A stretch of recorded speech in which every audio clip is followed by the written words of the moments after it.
امیر جماعت اسلامی پاکستان حافظ نعیم الرحمان کی ملک گیر احتجاجی کال پر پریس کلب ڈیرہ مراد جمالی کے سامنے ملک میں مہنگائی، بے روزگاری، بجلی و گیس کی قیمتوں میں اضافہ اور نصیر آباد میں بدامنی سمیت دیگر عوامی مسائل کو اجاگر کرنے کے لیے احتجاجی ریلی نکالی گئی اور دھرنا دیا گیا۔ احتجاجی ریلی دھرنے میں کثیر تعداد میں جماعت اسلامی نصیر آباد کے کارکنان و ممبران سمیت انجمن تاجران کے عہدیداران نے بھی شرکت کی اور حکومت وقت کے خلاف سخت نعرے بازی کی۔ شرکاء نے ہاتھوں میں پلے کارڈ اٹھائے ہوئے تھے جن پر بڑھتی ہوئی مہنگائی اور بدامنی کے خلاف نعرے درج تھے۔ مزید اس حوالے سے قائدین نے وش نیوز سے بات چیت کرتے ہوئے کہا: امیر جماعت محترم حافظ نعیم الرحمان صاحب نے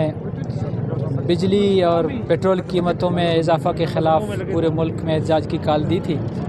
اور الحمدللہ پورے ملک سے بھی خبریں آ رہے ہیں اور نصیر آباد کے اندر بھی ہم نے اس کے اوپر عمل درآمد کیا ہے اور ہمارے جو بلوچستان کے مسائل ہیں، ہمارے نصیر آباد کے جو مسائل ہیں ان کو ہم نے یہاں ڈسکس کیا ہے اور انشاءاللہ جماعت اسلامی نے یہ تہیہ کیا ہے کہ عوام کو ریلیف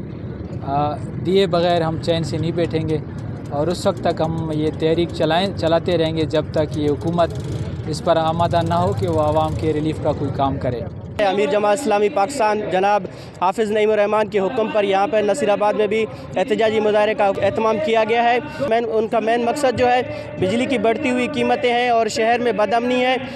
تو اس وجہ سے جماعت اسلامی نصیر آباد میں یہ احتجاجی مظاہرہ کیا جا رہا ہے۔ اعلیٰ نظام سے ہم لوگ یہ اپیل کرتے ہیں کہ ہمیں سکون فراہم کیا جائے۔ مظاہرین کا کہنا تھا کہ حکومت وقت فوری طور پر نصیر آباد میں عوام کو زندگی کی تمام تر بنیادی سہولیات کی فراہمی کو یقینی بنایا جائے اور امن و امان کی مخدوش صورتحال کا سختی سے نوٹس لیا جائے۔ کیمرہ مین معشوق رند کے ساتھ ریاض بلوچ، وش نیوز، نصیر آباد۔